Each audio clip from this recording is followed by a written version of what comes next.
about Pakistan, A, was this desire to see it as a humane and just society. But the other thing was, as a child, I fell in love with the wilderness of Pakistan, the mountains of Pakistan. All our summer holidays were spent in the Himalayas. And so from that time onwards, what I loved about Pakistan was its wilderness, its mountains. And so, as with age, I saw these mountains, this wilderness disappearing. And especially the way we destroyed our forest cover, this wilderness disappearing.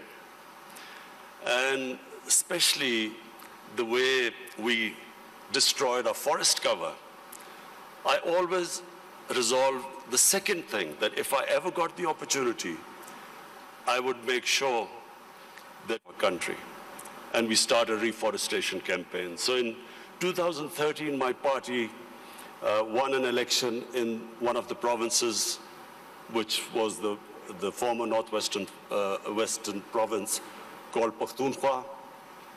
And that's when we started one of the most ambitious campaigns to plant 1 billion trees in 4 years. We expected it to happen, but we involved the local communities. We first made them understand how important trees were for the future. We made the people understand that Pakistan was very vulnerable to climate change. And we appealed to the people. We involved women in the mountainous areas to grow nurseries. And it became one of the most successful campaigns in our country's history of forestation. So we planted 1 billion trees. So when I became the Prime Minister, I resolved that we would plant 10 billion trees in Pakistan in the next 4 years. And this is now our objective. We are, with the experience we learned from the KP province, we are now using that experience to grow these nurseries, involve local communities, especially involve women, because they were very good in planting, developing and planting nurseries. So, why is it important for us to grow trees? For 2 reasons. One, as I mentioned, that Pakistan is vulnerable to global warming. Secondly, in our cities, pollution has become a silent killer. So unfortunately, there was no plan before, and our cities got very polluted, specifically Lahore, which had the pollution levels, like Delhi in India, rose high because for some reason, our planners removed 70% of the tree cover of Lahore in the last 10 years. Apart from the environmental aspect now, the third thing I realized, that you cannot make your economy grow unless and until there is peace and stability. Pakistan in the 80s became part of what was the Afghan Jihad. Pakistan became allied with the US to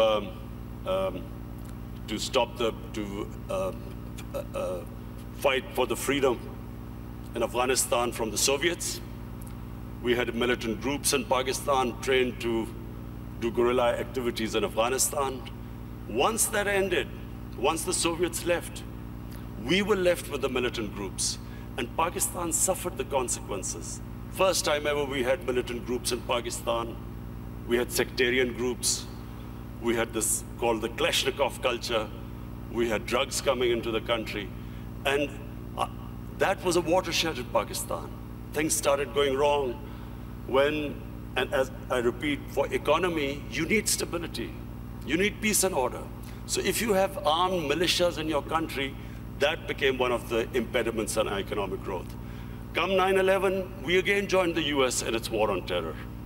This time, the same militant groups that were created, Pakistan was required to disarm them. So again, we went through this process. 70,000 Pakistanis died in it. And of course, what was hit was our economic growth. And then the image of Pakistan, a dangerous place in the world. So when I assumed power, my government decided that from now onwards, Pakistan will only partner another country in peace. We would not become part of any other conflict. We would not join any country in its conflict. And since then, we have played our part. We have tried to ease tensions between Saudi Arabia and Iran.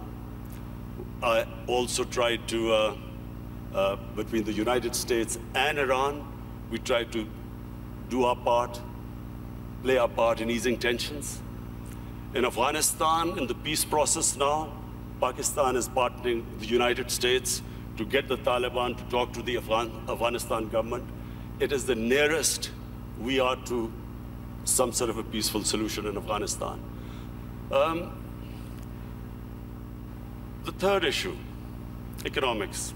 When my government came into power, as you mentioned, we inherited the worst economic crisis in our history.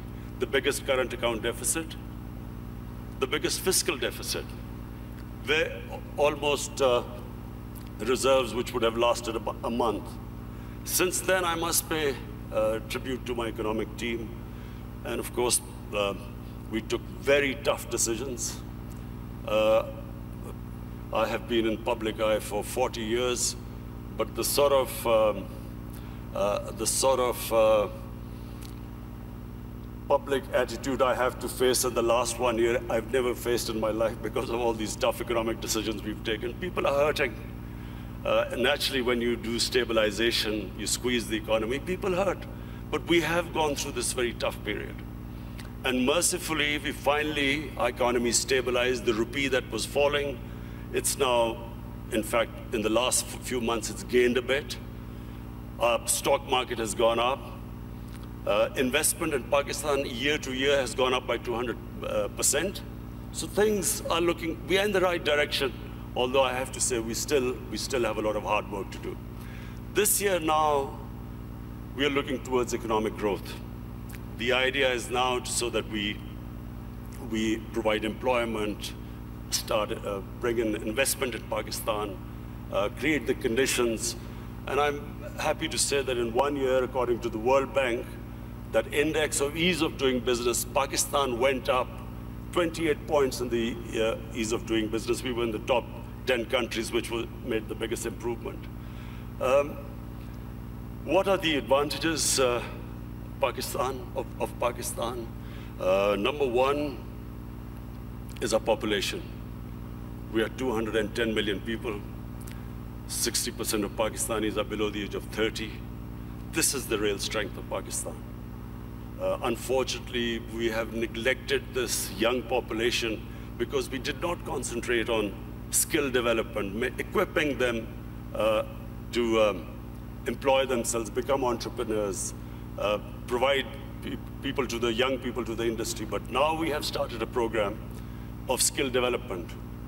We have partnered World Economic Forum in this, this program of Skill Gap, and we have laid a huge amount of money for startups, young people, encouraging them to start their own businesses. This is the first time we've done apprenticeship.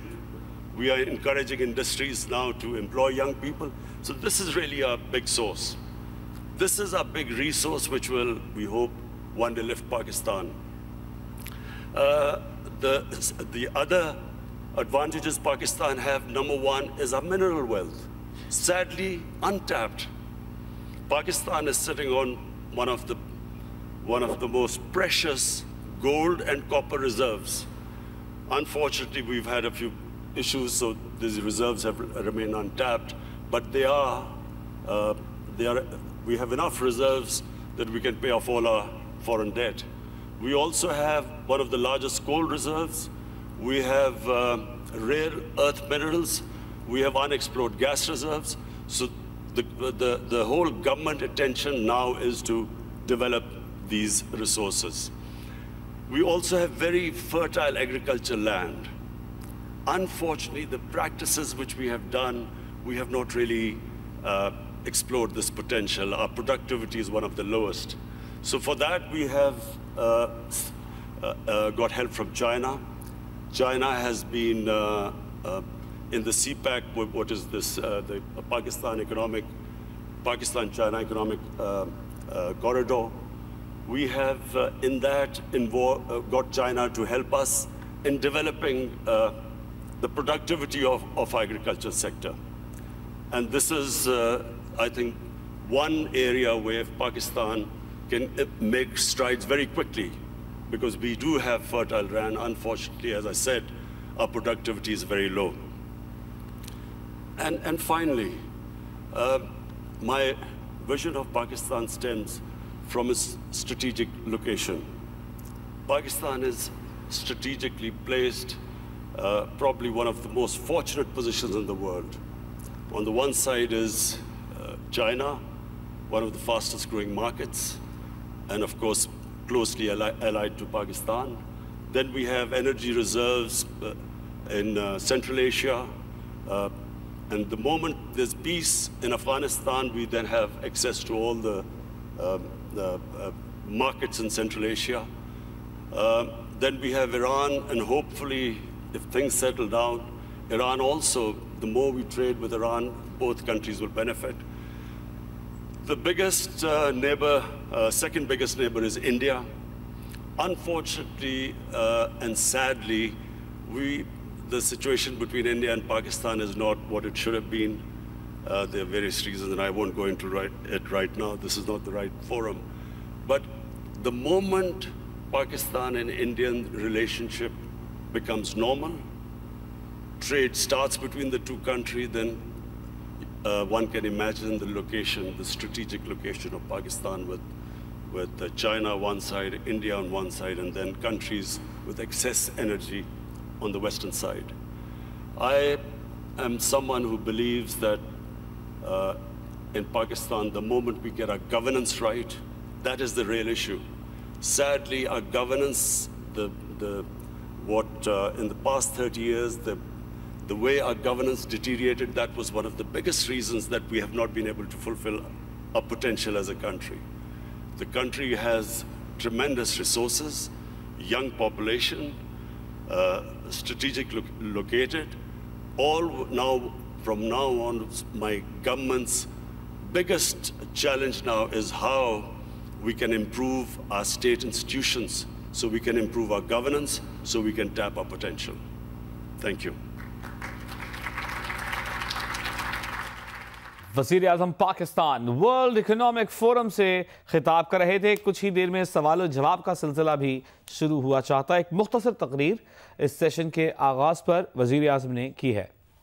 For your country, also very impressive, without any manuscripts, so eloquent, laying out your visions. Last year, foreign direct investments to Pakistan increased with 70%. I guess this is also related to the fact that you alluded to in your speech that the security situation is much better. I think also the energy supply is much more predictable. So what is your interpretation of this increase in FDIs? Do you want more FDIs? And are you pretty sure that you're going to be able to keep the security situation at this level and also further develop and improve when it comes to predictability on the energy side? Well, you know, in 2019 was the safest year in Pakistan since 9/11. And when Pakistan participated in the US war on terror, the security situation deteriorated, and for a time, you know, there were bomb blasts going on, and there was no question of foreign investment coming in. There were foreign advisories from various countries. So we had a real dip in foreign, as understandable if you have a security situation that bad. So 2019 was the most, the safest year after 9/11. And that was reflected in our tourism. And so 2019 was the most, the safest year after 9/11. And that was reflected in our tourism. And between 2018 and 19, our tourism doubled in 1 year. And really, this is the great potential of Pakistan in tourism, which is untapped. Our civilization, which is one of the oldest. Then it has religious tourism. It has some of the most sacred sites for Hinduism, Sikhism, Sufism, and then Buddhism. There's some, the center of Buddhist civilization was the Gandhara, which is north of Pakistan. So we have religious tourism.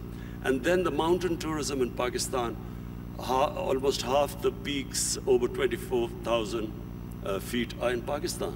So it is untouched as yet, and our concentration for providing jobs to people and improving the growth rate is now on tourism. In fact, without us doing anything, tourism has doubled, and people are finding it difficult to have hotels or places to stay. So we are now inviting tourism investment in tourist resorts. So maybe I'm at least one of the few Norwegians that have visited up in the Swat Valley. It's beautiful, and you also have beautiful other places. I think Swat Valley used to be the honeymoon place even in Pakistan. Is it now also, you see tourism also in these areas where the Pakistani Talibanis used to run, and you're not concerned that Pakistani Talibans can come back, and you're pretty sure that this is on safe footing? You see, in Pakistan now, virtually there's no terrorism in Pakistan, and I have to pay tribute to our security forces. They did such a brilliant job, and it was for a while, we went through a really difficult period, but thanks to them, there is hardly any terrorism. I mean, you have the odd problem, but you know, that you have anywhere in the world. Problem now is we need peace in Afghanistan and stability. Whatever terrorism now comes into Pakistan every now and then is from Afghanistan. And that's why this peace process in Afghanistan is very important. The quicker Afghanistan settles this peace and stability, it's not just only good for Pakistan from the terrorism point of view, but also the connectivity to Central Asia, and which will benefit both Afghanistan and Pakistan. Are you, Mr. Prime Minister, optimistic that there can be a deal between Taliban and the government in Kabul? Americans are very much involved in this. You're also contributing. Is it possible this year? And do you think Taliban will also engage in a deal that will respect the rights of girls' education, women, and those areas where there have been progress in Afghanistan? Well, the first thing is that there has to be peace. And that can only happen if Taliban and the Afghan government, they sit together and there's a political settlement. That has to be the first step. Just my view, I do not think that, you know, the saying that you only cross the river once. What was in 2001 is not going to be now the case if and when Taliban and the Afghan government come together, because so much has happened since then. So I think it would be a completely different scenario. But the most important thing right now, and it's not going to be easy, but it is the only option, that the Taliban and the Afghan government sit together. Whenever that happens, it will have turbulence, but it is the only way forward. There is not, and there never was, a military solution in Afghanistan. Mr. Prime Minister, as you also alluded to and mentioned, you have also initiated initiatives to have Saudis and Iranians de-escalating and trying to establish dialogues. You are able, as a nation, to have pretty good relations, both to Iran, Saudi Arabia, UAE, and other Gulf states. If you look at the escalation that we have seen lately, Some people even talk about this Middle East being at an inflection point, and there is no way back. And there are those that are more optimistic that there will be a de-escalation. You will continue to contribute in that process, and how do you see that unfolding in the year to come after Americans killed General Soleimani and etc.? Is U.S. deterrence back in the region? Are you short-term, medium-term optimistic on de-escalation, or is this something that really keeps you up at night? Look, let me just first of all make a statement. I do not understand why countries go to resolve the differences through military conflicts. Because whenever, and this is just in our lifetime we've seen this, the moment you start a military conflict, you don't know where it is going to go. You can start a conflict, you don't know when it'll finish. And then it has unintended consequences. So we have seen in front of our eyes Pakistan joining the US war on terror, and I was the one who was objecting to it. I was openly against it, and I thought Pakistan should have stayed neutral. It should not have become partisan, because Pakistan had nothing to do with 9/11. There were no Pakistanis involved. Al-Qaeda was in Afghanistan. And I remember then President Musharraf telling us, it's only a matter of a few weeks. So 70,000 people dead later, 10 years later, over $100 billion lost to the economy later, you know, finally we realized we had made a mistake. And the US in Afghanistan, I mean, 18, 19 years of this war, and what, $1 trillion down the drain. So I do not think this is a way to resolve issues. And the worst thing that could happen is if there's a conflict between Iran and the US and its allies, it'll be a disaster. It'll be a disaster for us, Pakistan, it'll be a disaster. It'll be a disaster for the developing world, because the oil prices will shoot up. Already we are trying to barely manage our budgets and our current account situation. Suddenly everything will be offset. It'll cause poverty in the world. And God knows how long it will go on. So, you know, we in Pakistan pray that this does not happen. We have tried our best. We've already talked to Saudi Arabia, Iran, the United States. I spoke to President Trump yesterday, and I told him that this would be a disaster for us if this war starts. Did he agree? He didn't say anything. You can share with us. It stay in this room. No, I'm serious. He didn't say anything. But I think I think he understood, because this would be, in my opinion, it'll be insanity, because just Afghanistan is still not resolved, and you know, Iran would even be a bigger problem.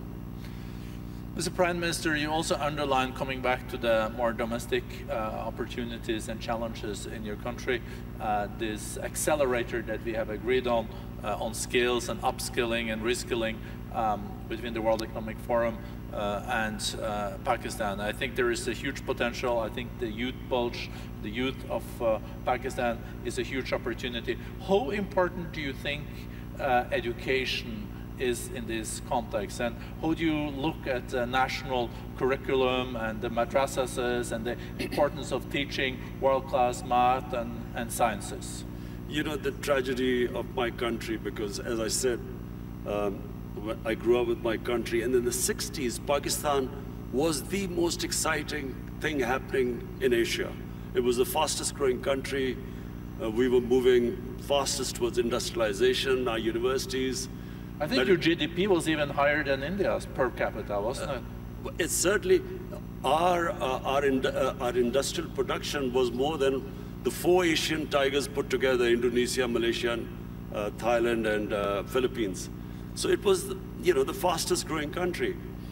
And we lost our way. One was ill-conceived nationalization, which stunted this industrial growth. We could have you know, done what China did. They created wealth, and then they used the wealth, to lift the bottom tier of the population. But just because the rich got richer, it didn't mean that we should have stopped this industrialization by nationalization. We should have just had a more equitable growth. But that was one where we went wrong. And secondly, we just did not pay enough attention to our education system. So we developed this 3-tier education system: English medium for an elite, then there was Urdu medium, which was for the masses, and then there was Dini madrasas. 3 parallel systems going. So what my government is now trying to do is to synthesize the system, get the core issue, the core syllabus should be the same for everyone, and give everyone equal opportunities. The education system actually created the differences, economic differences between people, because people could not go on to the higher class because who are not equipped by the education system. So this is what we are trying to do: change the flaws of education system by synthesizing it. Thank you very much, Prime Minister. I see that time is out. I would have liked to continue this conversation. I think we're all very impressed with the reform agenda. We're seeing economic growth is being back. We see that foreign direct investments are there. So thank you for sharing this with the community. Well, economic growth is still coming, hopefully this year. The economy is stabilized. The growth is the second thing. As I said, I have never been insulted so much. Not insulted is not the word, but lacerated by the media, the way the media has attacked me because of the stabilization program. But this now, 2020, is the year we want to lift our growth rate and provide jobs to our young people. And I think you can also rely on the Davos community when it comes to supporting your agenda for reforms in your country, so you get back growth and a more inclusive growth. Thank you so much, Mr. Prime. वज़ीर आज़म Pakistan Imran Khan world economic forum से खिताब के बाद एक मुख्तसर सवाल जवाब के सेशन का हिस्सा थे।